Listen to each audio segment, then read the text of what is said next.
Hey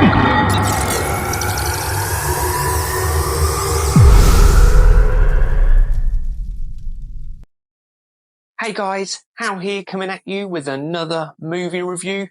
Thank you for clicking on this video and welcome back to the channel.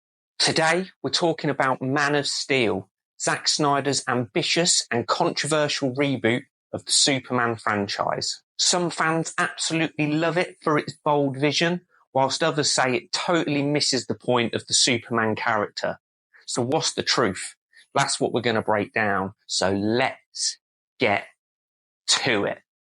Man of Steel reintroduces us to Kal-El, the last son of Krypton, with a very different vibe than the classic Superman films. Instead of the cheerful truth, justice, American way Superman, we get a more introspective, conflicted character. Someone still figuring out who he is and what he stands for. The tone is serious, sometimes a little too serious. There's barely a joke in sight, and everyone acts like they're in a Greek tragedy. That works in some moments, especially when exploring Clark's isolation and identity. But in others, you do wish someone would just crack a smile or, I don't know, tell a joke that doesn't feel like a funeral eulogy.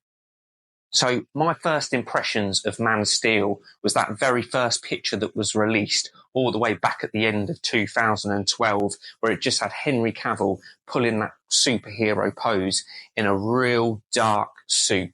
And there was no trunks over the top either. So everything was real dark and more like a villain Superman. And that really did catch my eye. And I was very much for it. I was like, this is what we need. We need that like Dark Knight kind of Christopher Nolan style Superman. I was really up for it. And wanted something totally different to the previous Superman films that we got. And I certainly did get that. But there were parts of it that I think probably went too far the other way. And that's what we are going to discuss. So going from that first initial image, there was definitely parts that I thought they took it too far and it went too dark. Henry Cavill brings a strong physical presence to Superman. And although he's wearing a real dark suit, his Superman does look like it's totally leapt off the comic book pages. While he doesn't get a lot of expressive dialogue, his performance does sell the weight and loneliness of what it feels like to be Superman, which is massive credit to Henry Cavill for being able to pull that off. Amy Adams plays Lois Lane with intelligence and drive, although I do feel that hers and Superman's relationship moves very fast. It's like, hi, I've just met you, so now I trust you with my secret alien identity. Is just way too much really for me to be convinced by it. And I've always found it quite hard to really get my head around Amy Adams playing Lois Lane. I much prefer Margot Kidder's version of her, which is, you know, a little bit more intense rather than Amy Adams, who I think kind of, although she is intelligent and driven, she kind of just coasts through being, the Lois Lane character. So not my favourite iteration of Lois whatsoever. And then you've got Michael Shannon, who plays General Zod, and he is intense. Maybe a little too intense at times. But he does bring a sense of purpose and tragedy to the villain, which is rare in comic book movies. He's not evil just to be evil. He truly believes he's saving his people. Visually, this movie is pure Zack Snyder. Dramatic, slow motion, sun flares, and destruction on a massive scale. The action scenes are spectacular, especially in the Smallville fight. It's like Dragon Ball Z in live action, and that's not a complaint.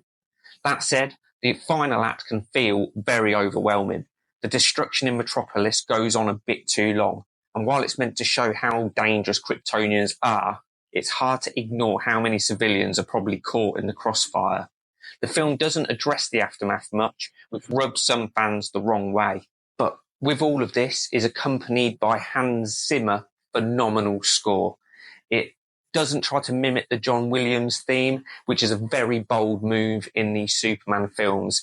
And I have to be honest, the risk really did pay off, because this is one of my favourite themes out of any of Hans Zimmer's movies. I really thought that they nailed it, taking that brave step of creating a new theme for Superman. And it really does lift this film and I really did appreciate that he took that risk. Now, two moments in this movie sparked massive debate between fans and critics, and one of them was the tornado scene where Clark lets his father die in the tornado, and the other one was the infamous neck snap. Now, personally, I got what they were going for. It was just to show two moral dilemmas to shape Clark's growth, although it was shakily done. Like, Jonathan Kent's death feels overly dramatic and avoidable. And the General Zod neck snap, although it's very powerful in the moment, I feel like it needs more of an emotional fallout. Like, Superman killing someone should be a huge deal, but the film doesn't really let us, the audience, sit with it for very long. Some of the effects are fantastic. Some of them I think are a bit overly done, especially the part on Krypton at the beginning. I thought I started watching like an Avatar film because it was just absolute madness, and I much prefer Krypton from the original Superman films. Although there was not much scope, and it didn't really zoom out and get a real feel of the whole planet. I feel like this one went too far because I didn't want to see these weird creatures flying around. I just didn't like it very much. I did like the Russell Crowe scene, Jor-El, fighting his way off, and I really did like to see the whole backstory. It was just the world itself that I wasn't too bothered about. One of my standout favourite scenes, though, is definitely when Superman is flying and you see him, he's got his knuckles to the floor and you can see it start to vibrate and the rocks start to levitate next to him as he's about to take off. And when he does, he then breaks the sound barrier. Some of the best flying scenes. I'll certainly give the film that. They look fantastic, and he's, shooting across the sky so fast. Some of the fight scenes as well towards the end, although they cause carnage through Metropolis, knocking buildings down and going way too far, I do enjoy it. It's quite good. I mean, you have to quite focus, just to see some of the action that's happening, but I suppose very realistic for Superman, as, he can fly so fast, and so can General Zod, that the fighting's going to be high intensity. So I loved the effects, and what with Hans Zimmer's score behind it as well, fantastic, loved it. So in the end, Man of Steel is an ambitious, visually stunning, and an emotionally weighty take on Superman.